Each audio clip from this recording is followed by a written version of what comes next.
Dinna agus Céad Míle Fáilte Road. Good evening everyone and 100,000 welcome. Tower Theatre is proud to make its debut at the IHSM.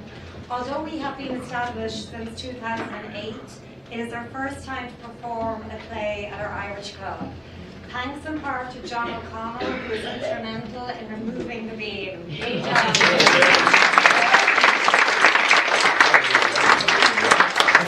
It's also our first time to produce a play that is dramatic. It depicts the true struggles and plight of the brave Irish men and women who fought for an independent Ireland. Yay! Our play Blood, written by Laurie Kirwan and directed by our wonderful Susan Maxim, begins with the first theme that highlights the aftermath of the 1916 Easter Rising and Tremaine in jail. The second scene depicts a turbulent interaction between three great men, James Connolly, Padraig Pearse and Sean McDermott. Although each of them had their own agenda, they had one common goal: to form a united Ireland.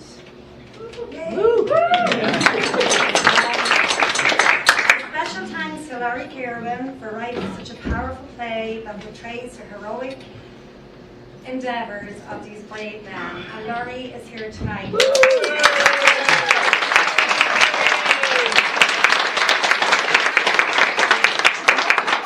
His wonderful wife June, because we all know behind the big man.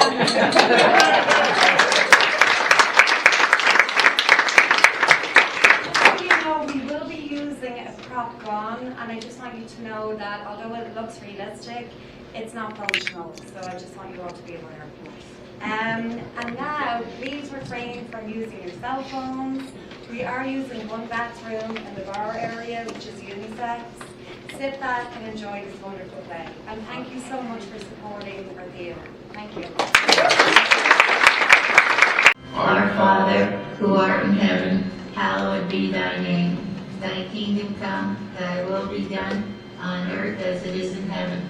Give us this day our daily bread, and forgive us our trespasses, as we forgive those who trespass against us. And lead us not to temptation, but deliver us. Will you listen to them? Going out at a mile a minute. The Lord is with thee. Jesus, Mary, and Joseph, will they never give it a rest? Go on, Pearse.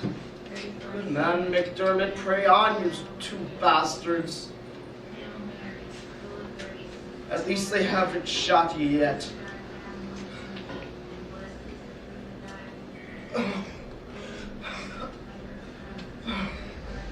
Jesus Christ! I wish I could scratch me arse. Hey, you, Sergeant Major, Captain Big Cheese, will you come in here and scratch me arse for me?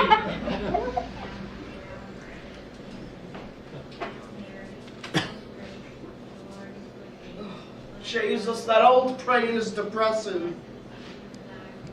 That's their whole problem. More faith in the hereafter than the here and now. How in Christ's name did I ever get mixed up with them? A crowd of half-baked poets and dreamers, mad with lust for their Kathleen of bloody Verney. Where's their Mammy Ireland now when we need her to blow us the hell out of here? Where was the rest of the country when working class Dublin rose up in arms? Where were the great patriotic Irish people? Shower bastards, spitting at us and spattering us with horse shite as we were frog marched out of the GPO and into this hellhole. Afraid we'd lose their precious army pensions on them, weren't they? Are you listening, Pearse? What happened to all your Gaelic Lagers and Sinn Féiners blathering away about the noble deeds of Kilcullen? Under their beds, rattling their chamber pots at the sound of the first bloody rifle shot. That's where they were. To hell with them all. Oh, please, for the love of Jesus, give up that bloody praying. How in the name of Christ did I ever get mixed up with them?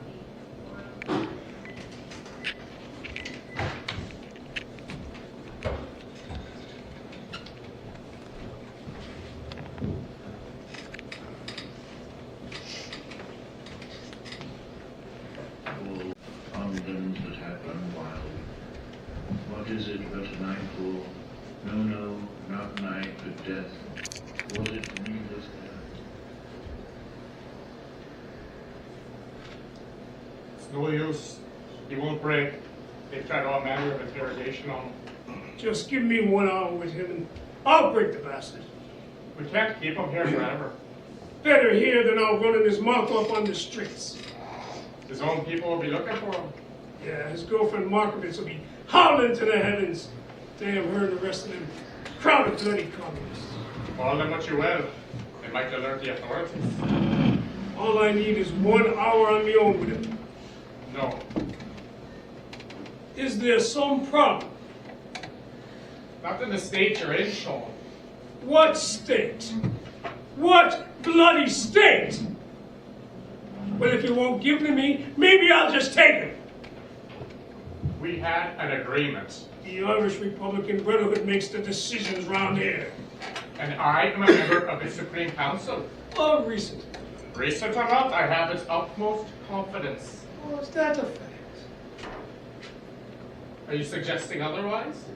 Don't get too big for your boots, Pierce. You were co-opted onto the council for a reason. If you think for one moment I'm anybody's figurehead, Oh, you're not mine, far from it. You wouldn't be here at all if Tom Clark didn't see some use for you. perhaps. I'm here in this express invitation. Yeah. Mr. Clark, in his wisdom, concentrates on the broad strokes. I, on the other hand, am forced to attend to the less savory details. In this matter, he may feel he need a more perspective. He's had no problem with other delicate matters I've attended to. He may, in his wisdom, feel this one calls for a lighter touch. Don't push me, Pierce. So how would you settle this?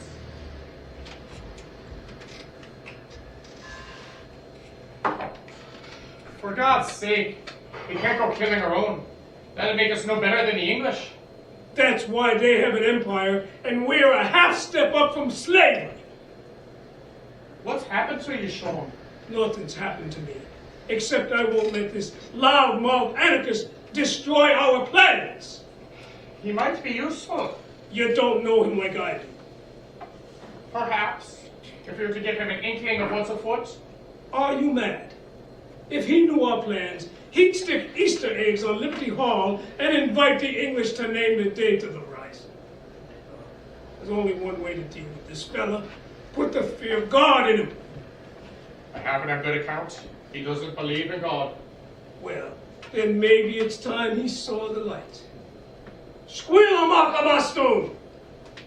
I'm warning. If you say one word about Easter,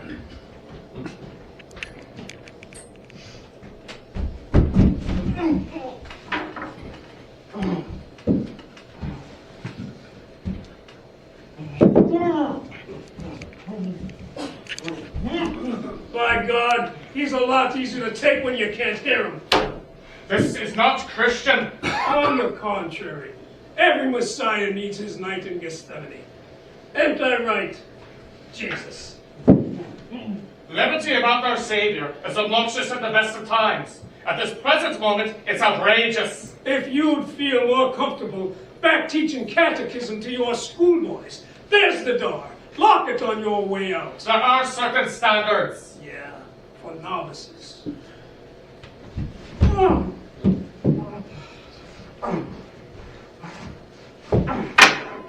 You bloody bastard! I knew your tip-top. Nothing would give me greater pleasure. What's keeping you shivers a bit? Where's the hero of the barricades now? I might have known it was you. Whenever there's skullduggery, I can always count on you being behind it. Day by day, I get more tired of being your guardian angel. Then keep the hell out of my affairs. Gladly. Except someone thinks you might come in handy down the line. You tell Tom Clark I'm not his little pawn to be pushed around the streets of Dublin like the rest of us. Maybe when you get enough guts, you tell him yourself. For God's sake, can we not settle our differences? We do have common cause. Yeah, with a crowd of gurriers running around like cowboys and Indians. At least we're doing something, not sitting on our arses, pretending we're Finn McCool. Stop it! At this very moment, over 100,000 Irishmen are over the seas fighting England's battles, and you two have the audacity to sit here and insult each other over personal matters. This madman thinks the world revolves around him. I haven't finished. And I haven't begun. Oh, that's quite obvious, Mr. Connolly. But you will listen to me now. Ireland can't afford to have your citizen army running amok in the streets. Since when do you speak for Ireland? I have always spoken for. Jesus, if it's not one of you living in cuckoo land, it's the other. The English are only looking for a reason to lock us all up. Let them try. Surely you realize that would be catastrophic. But isn't that your greatest ambition? To go to jail for Mother Ireland and be eulogized in song like Red Hugh O'Donnell or the Crappie Boy or some other figment of your overwrought imagination. Your sarcasm ill becomes you. That's not sarcasm, mister. It's the plain, honest-to-God truth. Well, I regret that you choose to couch it in such personal terms. I speak my mind. And I mine. And I have no more inclination to be incarcerated than the next person. What I do have is a desire to set my country free, to which I'd like to set my own timetable for battle. Yeah, when Cuchulainn rises from the grave. Well, I had hoped it'd be at least a couple of aeons before that momentous occasion. Whatever the date, I expect you'll be by my side, Mr. Connolly, ready to lay down your life for Mother Ireland. Easy up now, Padre. I've only got one life, and I'm rather particular about where I choose to lay it down. Secondly, I work for the people, and the concept of some great dame Ireland parading around in green petticoats doesn't exactly set me knees a-trembling. What about her parading around with a Mauser in her fist? Put that away. If I want to be spoken to like a dog, I'll get an Englishman to do it. They're at least bred for the task. I was merely trying to promote a rational conversation. Then merely try it with someone else. This is the only argument Comrade Connolly understands. I think Mr. Connolly understands a great deal more than you give him credit for. He's making a gobshite of you. Listen to him. Is that clock correct, Mr. Pierce? This precise, almost to the second. Then you have 27 minutes, almost to the second, to get me to the nearest telegraph office. You're not leaving here until this thing is settled. I pity that. We'll all miss the fireworks, so... What are you on about now? If I don't report to Liberty Hall by 3 p.m. today, the lads are to assume I've been lifted by the English, whereupon they will launch an attack on Dublin Castle. Are you out of your skull? Sean of Vicar McCree. Sure, aren't all your dreams about to come true? The Irish Citizen Army will attack the seat of English power in Ireland, and we'll all go up in one symbolic bang. And have our movement prescribed, our arms seized, and all of us thrown in jail. Sure, won't we have a grand old time of it in Kilmainham, reciting poetry and speaking Oswelga? I'll tell you what, you can even make a speech from the dock like good old Bobby Emmett. He's bluffing. I've never been more serious in my life. What do you expect to gain, throwing a few hunting rifles at the might of the British Empire? Ireland must be washed clean by the blood of all its martyrs. I believe you made that quote, Mr. Pierce.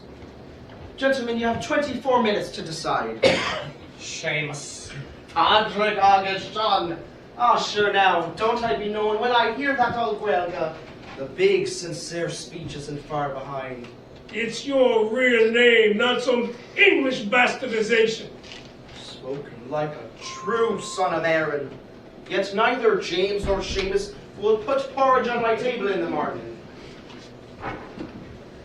Our organization watched with the utmost admiration and sympathy your efforts to forge the working people into a cohesive armed force.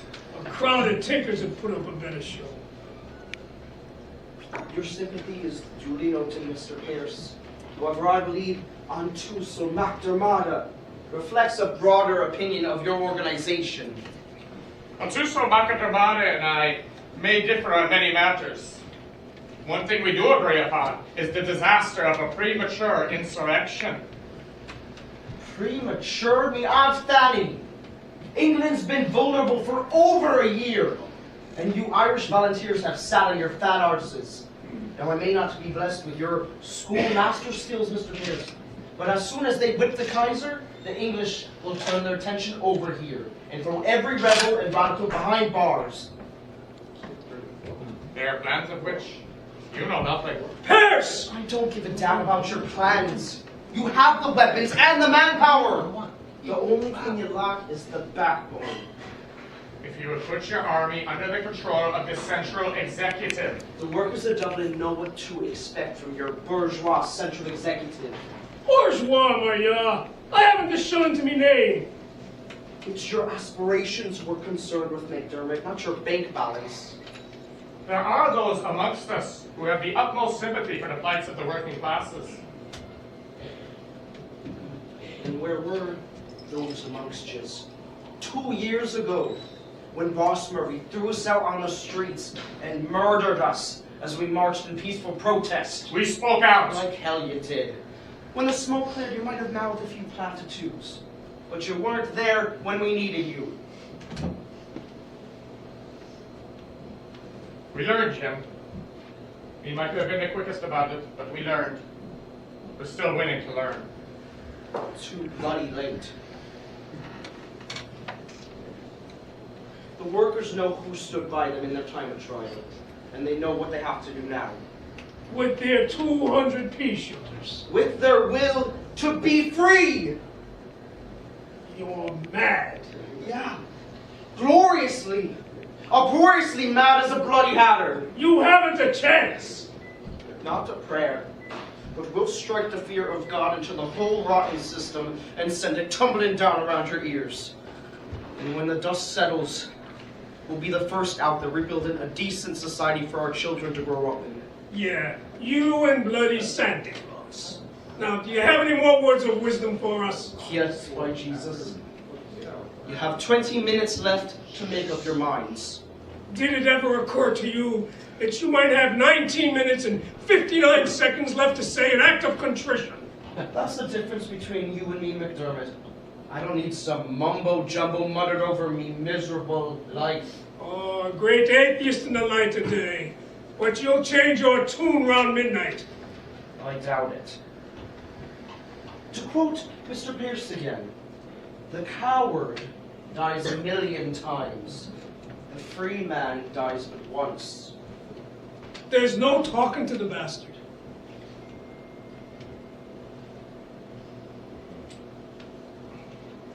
I watched her strike. To my shame, I didn't join your picks. Still, my heart bled for the worker denied the right to a decent wage. Mr. Pierce, I've no doubt you are a well-meaning man, although you do keep the oddest of company.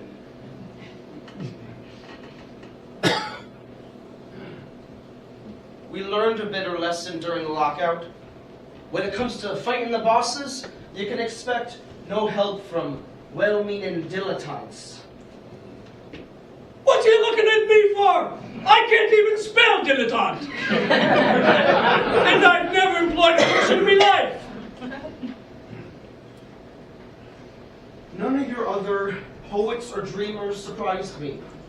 You. What are you talking about now? You know damn well what I'm talking about. You turned your back on us. It wasn't my call. The lads looked up to you. They were sure you'd stand by them. The time wasn't right. When in God's name is right? Our women and little children were starving. I had no choice, damn you. I was under orders. Tom Clark again, huh? Shut up, Connolly. I'm my own man. Yeah. While you two settle your private vendettas, young Irishmen are dying in Flanders. I didn't send them. Nor did I. But at the very least, they could be dying for Ireland. Live, die. Nothing's gonna change in this country until the worker controls the means of production and stops being the slave of the capitalist. You should borrow a new book. Mr. Marx must be wondering what happened to the last one.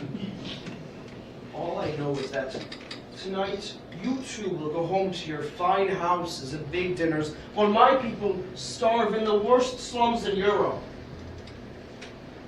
Your views will be taken into account, no matter how alien they are to some. Alien. The foot and mouth disease is more popular. Come now, Sean. Jesus wasn't very fashionable at first, and now look at the cut of him.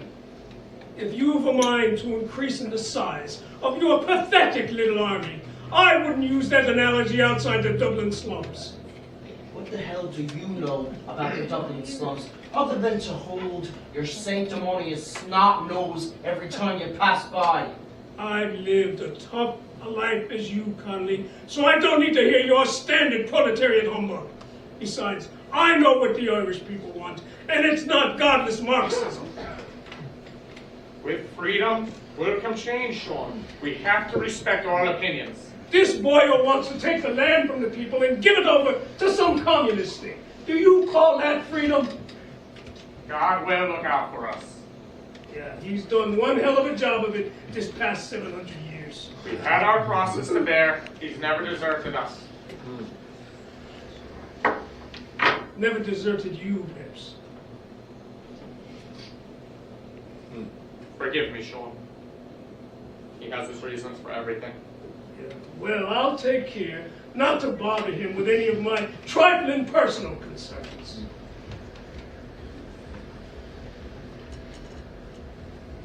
You know, I used to despise the two of you, but now I've only pity for you. I don't need you or your bloody pity. Then why are you keeping me here? You'd be gone a long time if I had my way. Your usual solution. Look at the two of you, drowning in your mad dreams. When was the last time you felt the life of Earth pulsing around you? Held a woman's breast in your hand, or watched her grow big with your child? I've never been blessed with children. But I have my school, and I have my voice. Don't think that hasn't been commented on.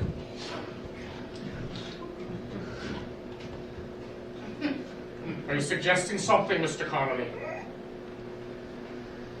Mr. Pierce, I'm tired and I apologize. You're a fine one to be told. The pride of the proletariat, playing footsie with a countess. Someday I'll put that smirk on the other side of your face. What about right now? Because I don't fight with cripples.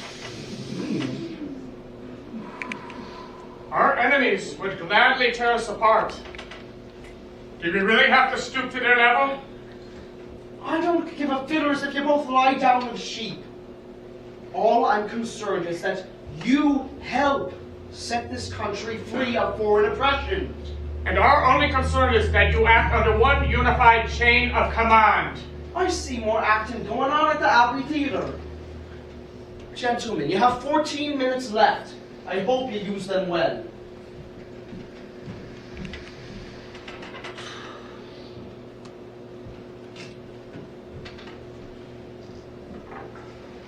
He's an obstinate man. That's the understatement of the year. My God, we could use a man like him. Yeah, next time we need a bull in the china shop. Does he not inspire you at all? Inspire me? He frightens the shite out of me. Come now. I look at him, and I see a part of myself looking back, the part I'm least fond of. Killing him won't resolve that, Sean. He's like a perverse twin to me. When we share the same platform, I don't hear the word of any other speaker. My thoughts already locked in conflict with his. 2 points of view, worlds apart, despite all we had in common.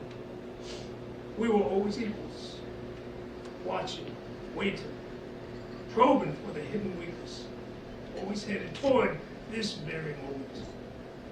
And now look at him, the blush of health glowing through his very skin. Well, he may outlive me, but by Christ, he won't stop what I set in motion. Perhaps Mr. Clark was right. Your judgment is not what it might be around him. Tom Clark said that? He meant no harm, Sean. He holds you in the highest regard, as we all do. Tom Clark is old. He's waited 50 years for this. And I'm... Jesus Christ, look at me, the fucking leg hanging off me! Listen, I need a moment alone with him.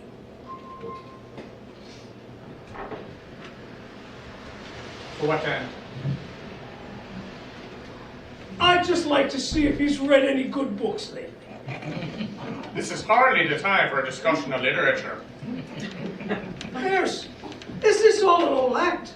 Or are you as half-baked as they say you are? Half-baked? Mr. McDermott? You know something? The day after we declare an Irish Republic, you and me are going to have a nice long talk, okay? Was there any particular subject matter you had in mind? Women, drinking, the usual. I have little time for such endeavors. Christ, Pierce. I've met many the odd one, but you're the cleanest slate I've ever come across. In the meantime, this fella's a walking time bomb. We have to get a handle on him. And if that doesn't work, Then I'm getting the hell out of here before the English come barging through that door.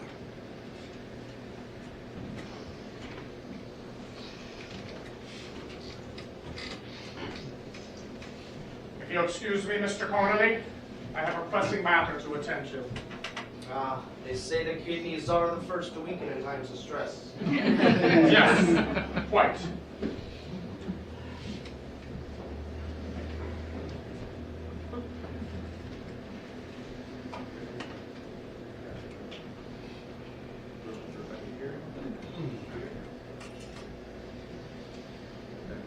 Do you smoke, Jim?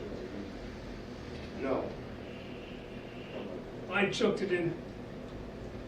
Took it up again in prison. Aye. There wasn't much else to do. No, there wasn't. Were you in for long? Long enough. It's a hard station. It was hard on the family. I know what you mean. You don't have a family. No. I never had the time. You know what it's like. I made the time. I thought about it often enough, but then it didn't seem right. You were always the belle of the ball at the Cayleys. Women all over you. Young, good-looking ones. Yeah. The ladies of the Gaelic League have a taste for marchers, especially living ones. You could be a lot worse. Fuck you, Connolly. What do you know about it? Sorry, I don't always mean what I say. On the contrary, that's the one thing I always admired about you. I never noticed you paying much pass. It'd be hard to ignore the way you throw your weight around. But at least you know what you're doing, which is more than I can say for the others. The others dream. We do the work. I dream too. And I don't. What do you think's kept me going this past 10 years? Traipsing around the country, sidling up to men in pubs and reading rooms, listening for the dropped word here, the hint there, that one of them, just one, might have what it takes to be a part of us. Not much of a life to be sharing with the good-looking young ladies, is it? But I persevered. And now I have my people in every village in Townsland and Ireland just waiting for my signal to rise. And I can tell you one thing. No one's going to stop me now. Unless we beat you to it. Yeah, there's always that. But I can guarantee you one thing, Connolly. You won't be a part of it. We're going with or without you. Our women and children are not suffering through another generation of this.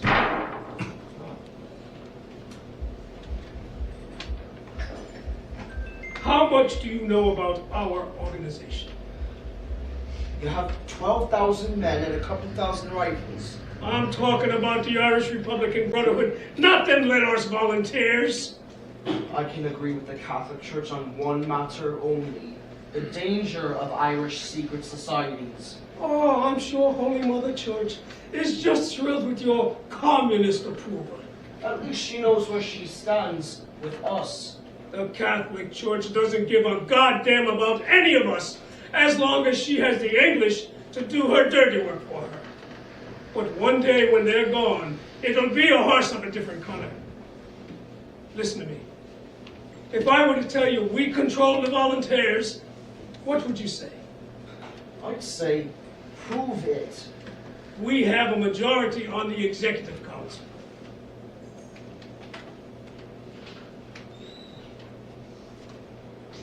Does MacNeil know this? MacNeil doesn't know his arse from his elbow. And Pearce? He knows, for all that matters. He's just a figurehead. I wouldn't underestimate him. He's living in a dream world. It may be dreams to you, but not to him. Tom Clark runs him. He does our bidding. For now. For as long as he's useful. Besides, we'll need a stately-looking president one day. Take care the tail doesn't start wagging the dog. I don't need your advice, Connolly. We didn't get into this business today or yesterday.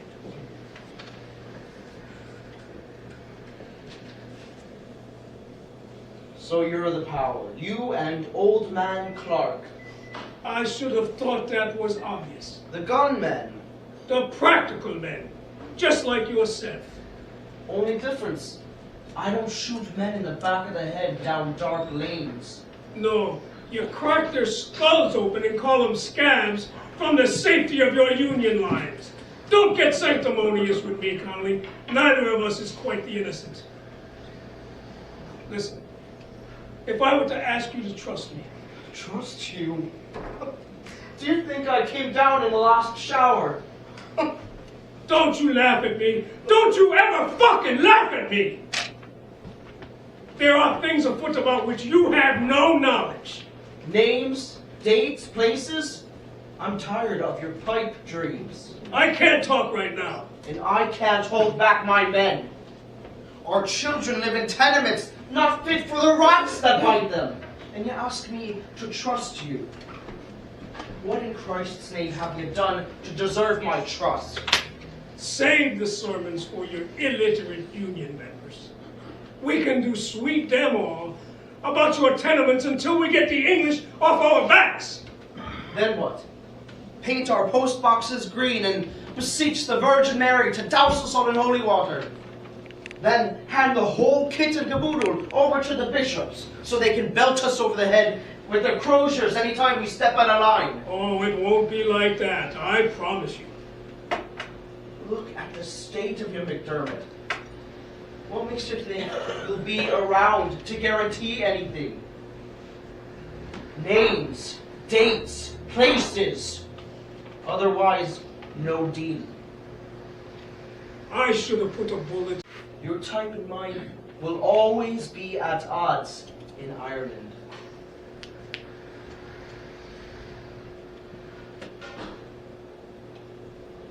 Look at them. So sure of themselves, the very words dance off their lips. While I am paralyzed by a reserve so deep, everything I say, analyzed and edited, until the very life essence is drained from it. When I solicit a friendship, I stumble like an awkward schoolboy until my very motives are suspect. If I look, I stare into their eyes too long. If I look away, I am distant and cold. When meekness is called for, I'm overbearingly bold. So I, the butt of their jokes, watch from afar, measure their strengths, take note of their weaknesses, as they settle their scores like men at ease with each other, despite their differences. And yet, how pathetic they both are, the fools, trapped in dreams of their own making. One pines for a freedom he'll never live to enjoy. The other longs for a revolution that'll sweep him away in its flood. So battle on, my true comrades, for you will not hinder my endgame. And if pawns must be swept from the board, then so be it. Pierce, get back in here. Your damned bladder must be empty by now. Well, Sean, a fruitful discussion, one hopes? Oh yeah, sour apples have nothing on it. I see. And you, Mr. Connolly, do you have anything to add? You have 5 minutes left to settle this matter. You know, McDermott, he does cut one hell of a refined figure. Stately, one like that. I fail to see how that remark has the least bit of relevance. Now, how do you suggest we proceed? There's no procedure. He's composing his obituary. If you'll excuse me, gentlemen, I have a revolution to attend to. Stop this madness! Have you no thought for the youth of Ireland spilling his blood for England? Well, here at home we grow more Anglified by the hour. Will you listen to you, Pierce? Like some Gaelic messiah, come to lead us all to a land of spuds and cabbage and red-faced gorsoons playing hurling in Culcullen skirts. There's no need for a messiah. This time the people themselves will be their own redeemer. Scourged, crowned with thorns, agonizing and dying, only to rise up once again. Hadn't you better leave someone alive to eat the spuds and cabbage? I am what I am, Mr. Connolly. Take me or leave me. But be perfectly clear on one point. I will not allow this moment to pass due to your petty faction fighting. We are going to strike a mortal blow against the enemy. Yeah, sometime around the turn of the century. No. Now. Pierce! When, man, when? Soon. Shut up! He's milking you! No one will use me. There must be resurrection. And if that takes blood... The same old story. Men like you sit at home with your fat arses and send out the youth to get slaughtered. It's not the youth I'm asking for sacrifice from. I'm demanding it. From you, Sean, and myself. I've got a wife and family at home waiting for me. I want to live for Ireland, not die for it. Your time is up, gentlemen. Good day. One more step, and I'll blow you to kingdom come! My bollocks, you will! Stop, Sean. We rise up Easter Monday. What? Shut up! We take the centre of Dublin and hold out for reinforcements from the south. You bloody fool! A German landing from the south. A division of Western Front volunteers with 20,000 rifles for our lads. I warned them about you! You would have killed him. I said you'd crack it for what, him? I accept full responsibility for his actions. The hell you will! This bastard doesn't leave here alive! Make your peace. Then kill him and be done with it.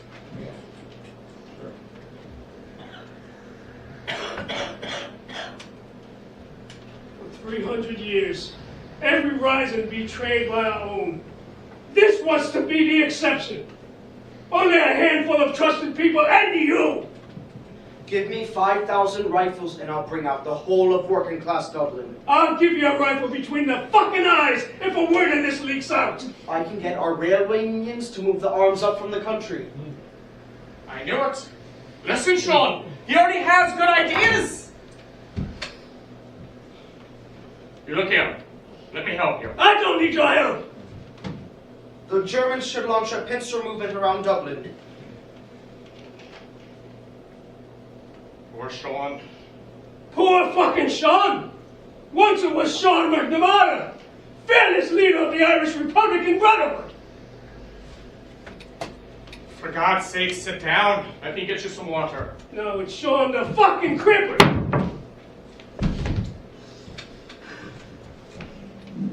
Get away from me!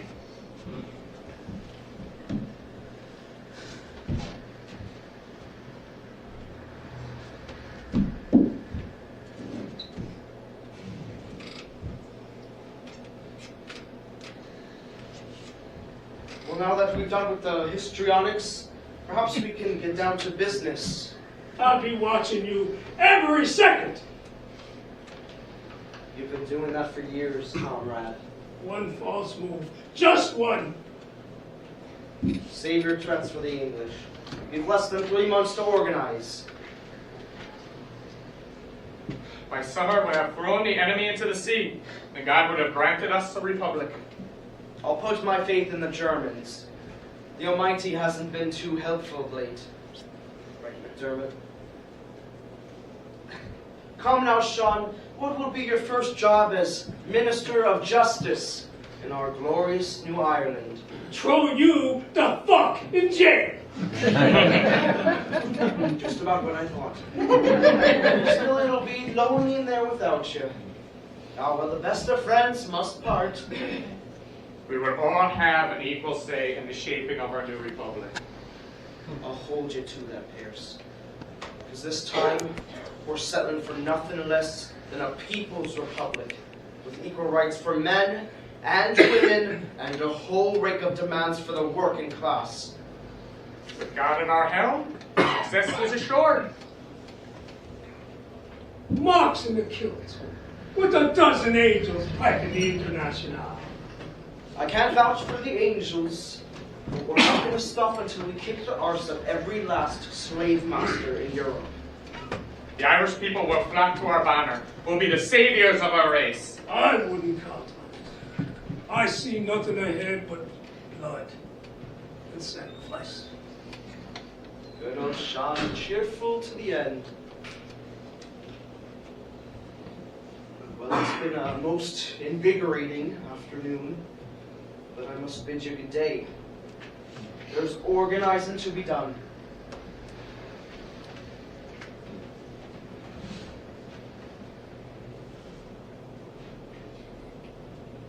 We've had our differences, comrade. And no doubt we'll have more. But when I have the British Army in front of me, there's no man I'd sooner have at me back. There'll come a day when you and I will settle matters. When Ireland is free. Until then.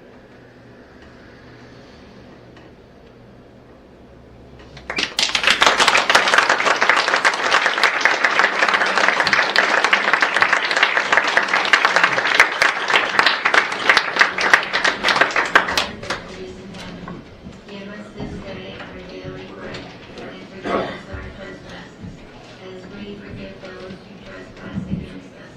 And lead us not into temptation, but deliver us from evil. Amen. Hail Mary, full of grace, the Lord is with thee. Blessed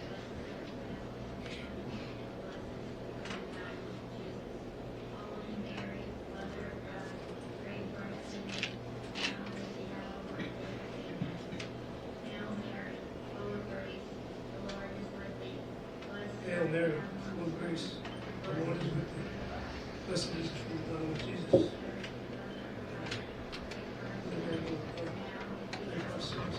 Go on, Pierce. Good man, McDermott.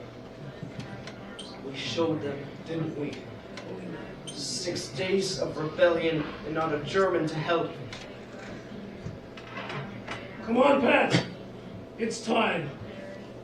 Akara. Tonight we join Jesus in paradise. I'd sooner run into a battalion of Germans. All in its own time. Yeah.